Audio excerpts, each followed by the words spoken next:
अखंड ज्योति का भूत और भविष्य। अखंड ज्योति का आध्यात्मिक मिशन विगत वर्षों से अपने वर्तमान स्वरूप में कार्य कर रहा है। इस समय में क्या कार्य हुआ है, यह जानने की परिवार के हर एक सदस्य को जिज्ञासा होना स्वाभाविक है। जैसे किसी घर की स्थिति की समुचित जानकारी उस घर में रहने वालों को होनी आवश्यक है, उसी तरह अखंड ज्योति के परिजनों को अपने आध्यात्मिक घर की जानकारी प्राप्त करना आवश्यक है। इसलिए नीचे की पंक्तियों में अब तक के कार्य पर संक्षिप्त दृष्टि डाली जा रही है। अखंड ज्योति के संपादक का घर आगरा होने के कारण कई सुविधाओं की दृष्टि से आरंभ आगरा से ही किया गया था, परंतु जिन महात्माओं की आत्मिक प्रेरणा से यह मिशन चलता है, उनका आदेश हुआ कि उर्वर भूमि में ही अच्छी खेती हो सकती है। कल्प कल्पांतर से आध्यात्मिक विभूतियों का अतुलित भंडार जहाँ जमा होता रहा है, ऐसी पुनित मथुरापुरी इस कार्य के लिए उचित क्षेत्र है। वहाँ प्रकट और अप्रकट रूप से आत्मिक जगत की सर्वोच्च विभूतियों का आवागमन बना रहता है। उनका चरण प्रसाद प्राप्त करते रहने से यह पुण्य कार्य अधिक सुपल्लवित होगा। इस आदेश अनुसार अपने घर पर रहने से मिलने वाली विधाओं को छोड़कर अखंड ज्योति को मथुरा लाया गया। आरंभ के 1 वर्ष में यह कार्य आगरा रहकर तत्पश्चात मथुरा चला आया और तब से अब तक नियमित रूप से यही है। अखंड ज्योति पत्रिका का देश के कोने कोने में प्रसार हुआ है। गोरखपुर के कल्याण को छोड़कर एक भी धार्मिक पत्र इसके बराबर प्रचलित नहीं है। भारतवर्ष का एक भी प्रांत ऐसा नहीं है जहां पर्याप्त संख्या में उसकी पहुंच न हो। भारत से बाहर भी कई देशों में वह जाती है।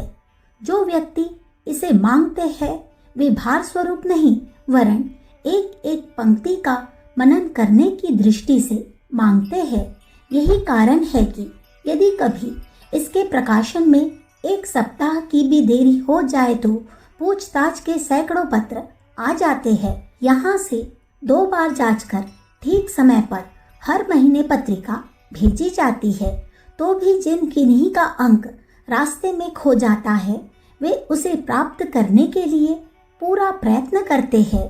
कोई तो उत्सुकता की अधिकता के कारण अंक मिलने की शिकायत बड़े कटु शब्दों में भी करते हैं। यह कटु शब्द किसी दुर्भावना के नहीं, वरन उस अंक की प्राप्ति संबंधी उत्सुकता के प्रतीक होते हैं। जिनकी फाइलों के कोई पुराने अंक गुम हो जाते हैं, वे कभी कभी 1-1 रुपया प्रति अंक देकर भी उन अंकों को प्राप्त करना चाहते हैं। यह सब बातें प्रकट करती है कि पाठक अखंड ज्योति को ध्यानपूर्वक पढ़ते हैं और उसका महत्व अनुभव करते हैं। गत 6 वर्षों में लाखों व्यक्तियों ने अखंड ज्योति का आध्यात्मिक संदेश सुना है। इससे लोगों के व्यवहारिक जीवन में असाधारण परिवर्तन हुए हैं। सैकड़ों व्यक्तियों को हम स्वयं जानते हैं जिनकी जीवन की दिशा बिल्कुल बदल गई। कुछ से कुछ हो गए।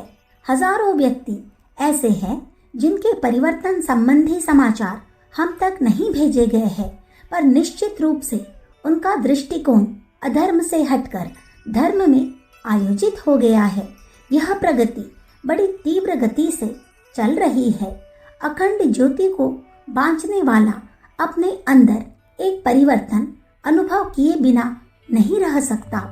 कारण यह है कि एक पंक्ति का एक एक अक्षर अत्यंत सच्चाई और तपहपूत मनोवस्था में लिखा जाता है।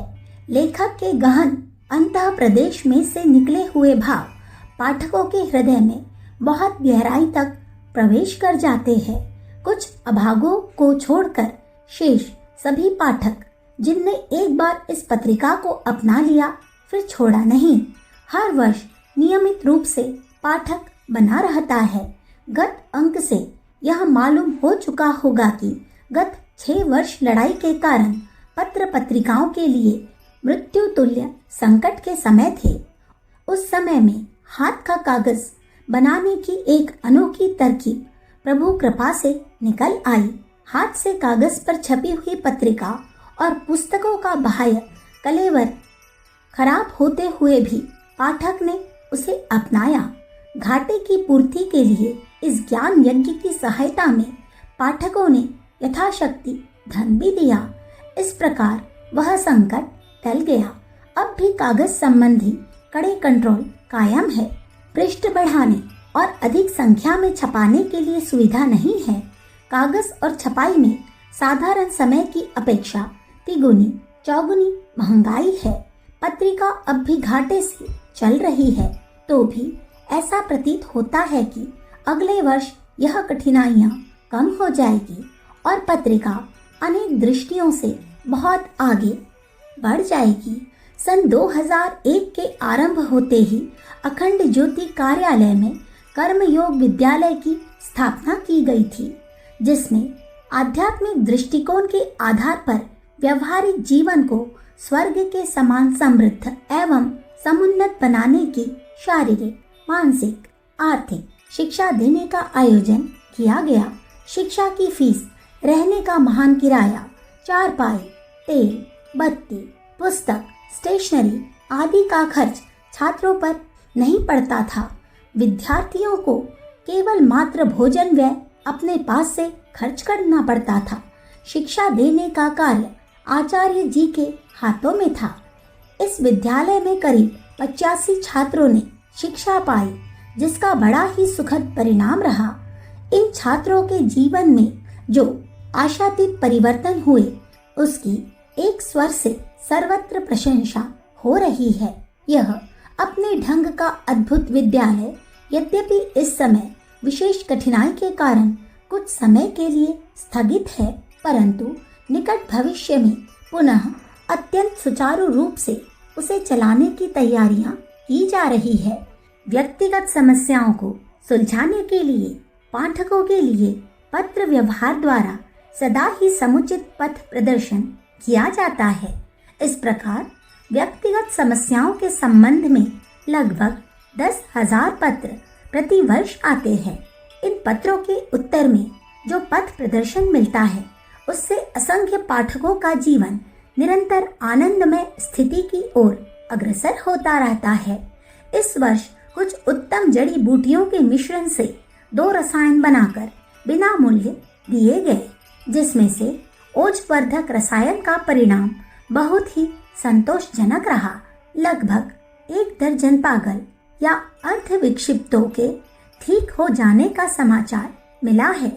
अनेकों की बुद्धि, रचना शक्ति तथा स्मरण शक्ति में असाधारण उन्नति होने की खबर है। गर्भपोषक रसायन का परिणाम 9 मास पीछे मालूम होता है। आशा है कि उसका परिणाम भी वैसा ही संतोषप्रद रहेगा जैसा ओजवर्धक का रहा है। अब यह दोनों औषधियां समाप्त हो गई है। संभवतः अगले वर्ष फिर उन्हें बनाया जा सकेगा।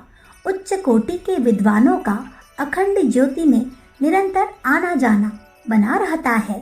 इन विद्वानों की शक्तियां मनुष्य जाति की वर्तमान समस्याओं को सुलझाने में प्रयुक्त हो, इसी उद्देश्य से लंबे विचार विनिमय होते रहते हैं। उस विचार विनिमय के फलस्वरूप अनेकों उत्तमोत्तम ग्रंथ लिखे गए हैं, जो विभिन्न स्थानों से प्रकाशित हुए हैं। पत्र पत्रिकाओं में अनेकों लेख उन विज्ञ व्यक्तियों द्वारा उन्हीं सिद्धांतों के प्रसार में लिखे गए हैं, जिनका प्रचार अखंड ज्योति करती है।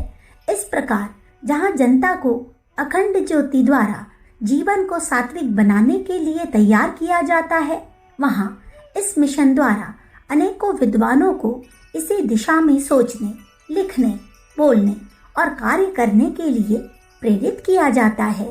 इस दिशा में भी आशातीत सफलता मिली है। 50 विद्वान अपने अपने क्षेत्र में अपने अपने ढंग से सात्विकता का प्रचार करने में अपनी शक्तियों को उत्साहपूर्वक नियोजित कर रहे हैं। इस प्रकार की एक नहीं अनेकों प्रवृत्तियों मनुष्य जाति में मनुष्यता उत्पन्न करने के लिए विभिन्न मार्गों से चलाई जाती है। प्रत्येक दिशा में जो सफलताएं प्राप्त होती है, आशा से बहुत अधिक होने के कारण यह स्पष्ट दिखाई पड़ता है कि प्रभु अपना काम आप करते हैं, उनकी कृपा ही सफलता है। अब अगले साल के लिए विशाल कार्यक्रम हमारे सामने पड़ा है, जिनमें से कुछ मुख्य कार्य इस प्रकार है। पहला, जीवन को समुन्नत एवं समृद्ध बनाने की नियमित शिक्षा घर घर में पहुंचाने के लिए पत्र व्यवहार द्वारा शिक्षा देने का कोर्स लिखना, उसे छपाना और दिव्य जीवन पत्र व्यवहार विद्यालय की सुव्यवस्थित शिक्षा योजना चलाना। इस विद्यालय में सम्मिलित होने वाले घर रहकर भी वह ज्ञान प्राप्त कर सकेंगे जो उन्हें यहाँ आकर शिक्षा प्राप्त करने पर मिलता है। इस विभाग के छात्रों को पत्र व्यवहार द्वारा शंका समाधान तथा उलझी गुत्थियों को सुलझाने की पूर्ण सुविधा रहेगी। दूसरा, अखंड ज्योति का प्रेस स्थापित करना, जिससे आवश्यक साहित्य में प्रकाशन की सुविधा रहे।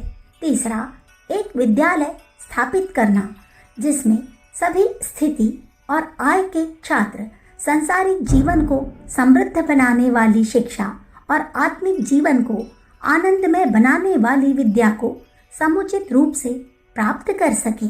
चौथा, श्रीमद् भगवद गीता पर एक अत्यंत सुविस्तृत भाष्य करना। गीता में मानव जीवन की हर गुत्थी को सुलझाने योग्य पर्याप्त बीज मंत्र है। उन मंत्रों को शास्त्रीय तथा वैज्ञानिक आधार पर इस प्रकार उपस्थित किया जाएगा कि अकेले इस ग्रंथ को पढ़ लेने से ही संसार के समस्त शास्त्र और धर्म ग्रंथों को पढ़ने का लाभ मिल जाए। गीता का यह भाष्य लगभग 10,000 पृष्ठों का होगा। अखंड ज्योति संपादक के अगाध ज्ञान और असाधारण स्वाध्याय का इस ग्रंथ से पता चलेगा। यह भाष्य 18 बड़ी जिल्दों में समाप्त होगा। पांचवा, स्वाध्याय शिविर स्थापित करना। इस शिविर में साधु, सन्यासी, पुरोहित, पंडित, गुरु, पुजारी, महंत आदि धर्मजीवी व्यक्तियों को नर की पूजा ही नारायण की पूजा है, इस आधार पर स्वाध्याय करा के उन्हें लोक सेवा के लिए प्रस्तुत किया जाएगा। वे जगह जगह फैलकर गौ रक्षा, धर्म रक्षा, पाठशाला, व्यायामशाला, पुस्तकालय, चिकित्सालय आदि सेवा संघों की स्थापना एवं संचालन करेंगे और इस प्रकार ईश्वर की सच्ची पूजा में प्रवृत्त होंगे। छठा, प्राकृतिक चिकित्सालय की स्थापना, जिसके द्वारा जनता को रोग निवारण करने तथा स्वास्थ्य सुधारने के लिए आवश्यक सलाह तथा चिकित्सा की सुविधा हो। रोगियों को मथुरा आकर चिकित्सा कराने की भी सुविधा रहे तथा पत्र व्यवहार द्वारा चिकित्सा का भी आयोजन हो। आगे आने वाले समय में इन कार्यों को करने का आयोजन है। यह सब कार्य बहुत ही कठिन है और विशाल आयोजन की अपेक्षा रखते हैं। साधनों का अभाव होते हुए भी हमारा विश्वास है कि परमात्मा अपने काम को आप पूरा करेगा। अखंड ज्योति, नवंबर सन 1945, पृष्ठ संख्या 19, 20, 21। हमारे YouTube चैनल विचार क्रांति दूत अखंड ज्योति पत्रिका को सब्सक्राइब करें एवं अगली वीडियोस प्राप्त करने के लिए बेल आइकन दबाएं। धन्यवाद।